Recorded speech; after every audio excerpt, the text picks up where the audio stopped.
सोलापूर महानगरपालिकेमध्ये घवघवीत यश मिळाल्यानंतर आज सगळे नगरसेवक बोलवले सत्कार समारंभ करताय, शुभेच्छा देत आहे.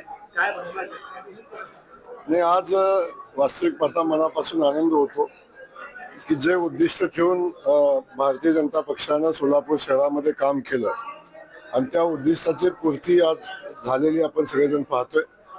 जे विकासाचं विजन माननीय मुख्यमंत्री देवेंद्र फडणवीस साहेबांच्या नेतृत्वाखाली सोलापूर शहराला आम्ही दाखवलं होतं, त्या विजनवर सोलापूर शहराने विश्वास ठेवला आणि याच्या अगोदर जी आश्वासनं आम्ही सोलापूर शहराला दिलेली होती त्या प्रत्येक आश्वासनाची पूर्ती झाल्यानंतर शहरानं भरभरून आशीर्वाद आमच्या नगरसेवकांना दिलेले आहेत आणि ना भूतो न भविष्यती अशा पद्धतीचं यश या निमित्तानं शहरामध्ये दिलेलं आपण सगळेजण पाहतोय.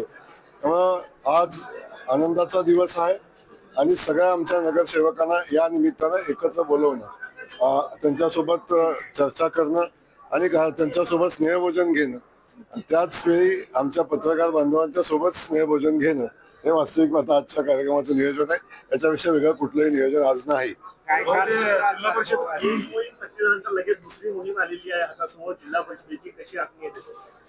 नाही, काय मार्गदर्शन असणार तुम्ही बघितलं असेल की शहराची निवडणूक संपल्यानंतर किंवा राज्याची निवडणूक संपल्यानंतर माननीय मुख्यमंत्री मोदयांनी राज्यातल्या सगळ्या नगरसेवकांच्यासाठी कॉमन सूचना दिलेल्या आहेत की लोकांच्यासाठी काम करा, पारदर्शी काम करा. हे या निमित्तानं सांगितलं. विजयाचा उन्माद करू नका, या तिन्ही गोष्टी माननीय मुख्यमंत्री मोदयांनी सांगितलेल्या आहेत आणि मला वाटतं आम्ही सगळेजण, म्हणजे मी पण त्याचा एक भाग आहे, आमचे देवेंद्र कोटेजी त्याचा भाग आहेत, आमच्या सगळ्या लोकांनी प्रचंड मेहनत घेतली. म्हणजे देवेंद्र कोटेजी असतील, सचिनदादा असतील, आमच्या सगळ्या टीम असतील, खास करून रोहिणीताई तळवळकर असतील, प्रचंड मोठी मेहनत घेतली आणि त्या मेहनतीचं फळ आपण बघताय की आता आज 87 नगरसेवकांची सोलापूर शहरातली एकत्रित अशी ऐतिहासिक बैठक आज या ठिकाणी होते आणि मला वाटतं सोलापूरच्या इतिहासातली पहिली एका पक्षाची एका वेळी 87 नगरसेवकांची पहिली बैठक होताना आज आपण सगळेजण पाहतोय.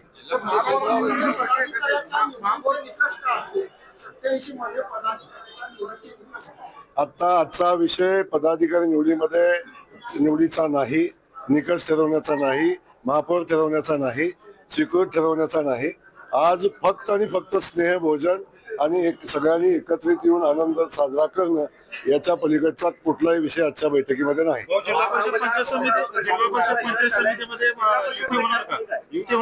नाही, आपण पाहिलं की सोलापूर शहरामध्ये सुद्धा आमच्या सगळ्यांची भावना होती की महायुती व्हावी आणि ती महायुती झाली नाही. काही लोक म्हणजे आम्हाला अहंकार आहे, पण काही लोकांना अनावश्यक अहंकार झालेला होता आणि त्याचा परिणाम आपण बघितला काय झालाय त्याचा.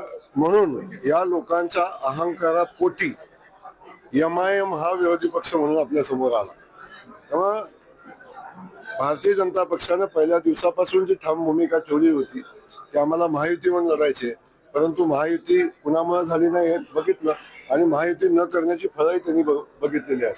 याच्या अधिक न बोलता मी एवढंच सांगेन, आताही आमची महायुती करण्याची इच्छा आहे, परंतु ज्या ठिकाणी होईल त्या ठिकाणी करू, ज्या ठिकाणी नाही होणार त्या ठिकाणी आम्ही स्वतःच्या ताकदीवर लढू.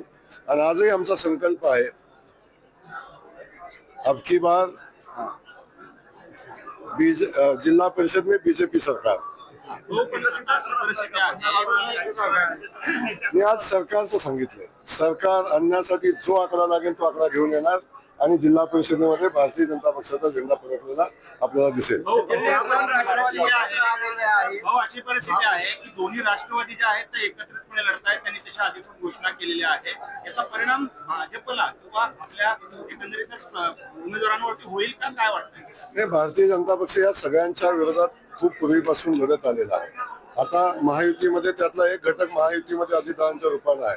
आता ते कुणाला सोबत घेऊन लढतात, कसे लढतात याच्याशी मला वाटतं फार मोठा काही फरक पडण्याची आवश्यकता नाही. या जिल्ह्यामध्ये आपल्याला मी आजही सांगतो की भारतीय जनता पक्षाचे 13 जिल्हा परिषद सदस्य मागच्या वेळी होते. यावेळी भारतीय जनता पक्ष पूर्ण बहुमत घेऊन जिल्हा परिषदेमध्ये सत्तेत येईल अशा पद्धतीची संकल्प करून आम्ही काम करतोय आणि मला वाटतं त्या संकल्पाच्या सोबत सोलापूर जिल्ह्यातली ग्रामीण भागातली जनता पण आमच्या सोबत राहील. आणि जे यश आम्हाला नगरपालिकेमध्ये मिळालं, जे यश आम्हाला महानगरपालिकेमध्ये मिळालं, तेच यश आम्हाला येणाऱ्या जिल्हा परिषद आणि पंचायत समितीच्या निवडणुकीमध्ये मिळेल.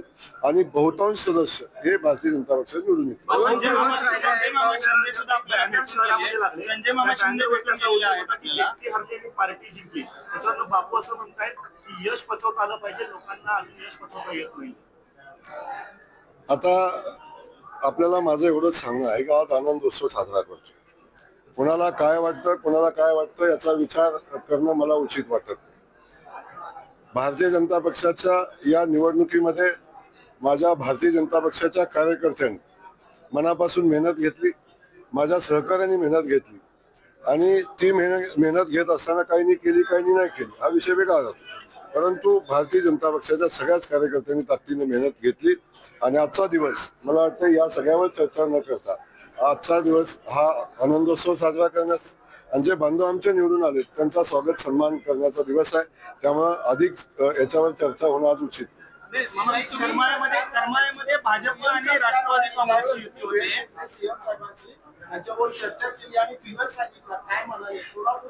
नाही, सीएम साहेबांनी मनापासून आनंद व्यक्त केला, सोलापूर शहरातल्या जनतेला मनापासून धन्यवाद दिले. आणि सीएम साहेबांनी सांगितलं की आपली जबाबदारी सोलापूर शहराच्या प्रती आणखीन वाढलेली आहे. आणि हे काम आपल्याला एवढा मोठा जनाधार दिल्यानंतर लोकांच्या अपेक्षा पूर्ण करणं ही आपली जबाबदारी आहे. आणि त्या जबाबदारीने तुम्ही सगळेजण काम करा अशा पद्धतीच्या भावना सीएम साहेबांनी व्यक्त केल्या. शहरातल्या नागरिकांचे मनापासून धन्यवाद मानले. ज्या ज्या लोकप्रतिनिधींनी यामध्ये भाग घेऊन या निवडणूक जिंकण्यासाठी प्रयत्न केले त्यांनाही मनापासून त्यांनी धन्यवाद दिले. त्यांचंही कौतुक मनापासून केलं आणि निवडून आलेल्या सगळ्याच नगरसेवकांचं कौतुक केलं.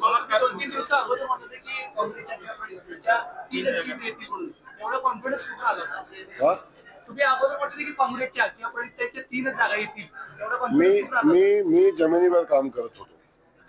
मी शहराच्या गल्ली बोळामध्ये प्रत्येक समाज बांधवांशी भेटत होतो, सगळ्यांशी बसत होतो, चर्चा करत होतो. तेव्हा आपण पाहिलं असेल की आमचे खास करून इथं देवेंद्रजी कोटेजी उभे आहेत. त्या माणसाचा शहराचा प्रचंड मोठा अभ्यास, अगदी गल्ली बोळाचा, छोट्या छोट्या समाजाचा प्रत्येक व्यक्तीचा अभ्यास असणारा एक लोकप्रतिनिधी आमच्या सोबत निवडणूक लढत होता. पण अशा वेळी काँग्रेस पक्षाचा उमेदवार कोण आहे हे सुद्धा त्यांना माहिती नाही. काँग्रेस पक्षाच्या प्रचाराच्या मोहिमेमध्ये ते सहभागी झाले नाही. या शहरामध्ये जाहीरनामा काय असावा, शहराला काय पाहिजे याची माहिती नाही.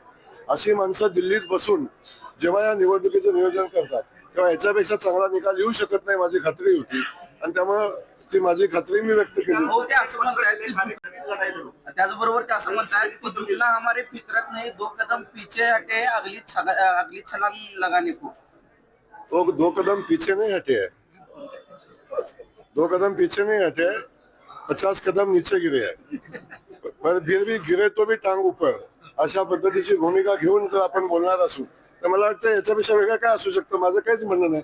काही खूप मोठ्या पॉलिटिशियन आहेत, दिल्लीच्या राजकारणामध्ये आहेत, राहुल गांधीच्या जवळ आहेत, तिथला अभ्यास खूप चांगला आहे.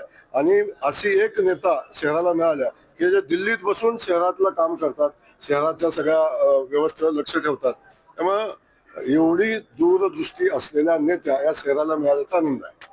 हो, करमाळ्यामध्ये भाजप आणि राष्ट्रवादी अजित पवार गटाची युती होते अशी एक चर्चा आहे. संजय मामा आपली भेट घेतली करमाळ्यामध्ये, संजय मामा शिंदेने आपली भेट घेतली आणि भाजप आणि राष्ट्रवादी काँग्रेसची युती होण्याची चर्चा आहे. काय नक्की यामध्ये?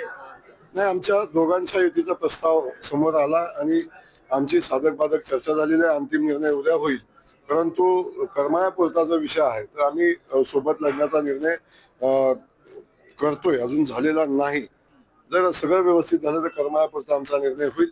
बाकी ज्या ज्या ठिकाणी आवश्यक आहे त्याच ठिकाणी युती होईल. ज्या ठिकाणी आमचं युती होणार नाही, खास करून अक्कलकोटमध्ये सचिन दादा सोबत आमच्या कुणाची युती होणार नाही, आमचा सचिन दादा एकटा लढणार आहे. त्यामुळे ज्या ज्या ठिकाणी आपण युती होईल अशा ठिकाणी आपण करू. जिथं होणार नाही तिथं होणार.